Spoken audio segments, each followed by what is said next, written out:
Hey, you crazy cats and kittens. This is another short for you over here on the Blasters and Blades podcast, but this time we're going to do something a little different. We're going to talk about what we're reading now. So this is your crazy cat co-host, J.R. Handley, and I have just gotten done binge reading the entire Last Hunter series. So Terry Mixon and Chaney, J.N. Chaney over there at Variant Publications just cost me like $175 because I liked the first one, so I bought the next 15. I will never financially recover from this, but what can you say? I'm addicted to books. And specifically, I read with my ears, the whole TBI thing we've discussed ad nauseum. So, like I said, The Last Hunter by Terry Mixon and J.N. Chaney, put out by J.N. Chaney's Variant Publications. I know that I got a limited time on these shorts, so if it feels like I'm speaking too fast, let me know and we'll work on the perfect balance. This is a new thing for us. I'd rate this book, this series really, PG-13 on the parental advisory scale of awesomeness. There was violence, but wasn't overly gory. There wasn't gun porn. There was no real cursing that I could remember, but I'm so desensitized that, take that with a grain of salt. There was a hint of relations between the genders, but it all happened behind closed doors. So it wasn't anything inappropriate for like PG-13 and up. It wasn't overly gory.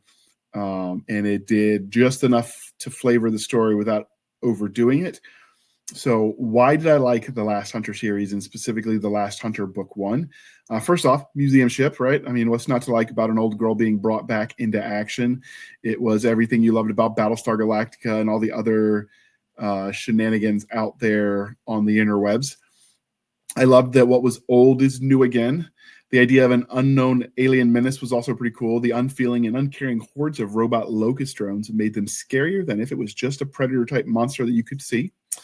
I love how the crew, and through them, the authors, applied creativity to the characters, using the tech in ways that they'd not previously been doing.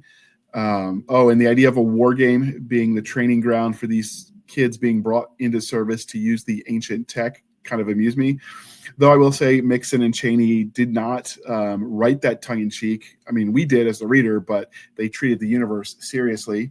And I didn't say it, but Space Marines and Space Fleet, because that goes without saying, they are awesome.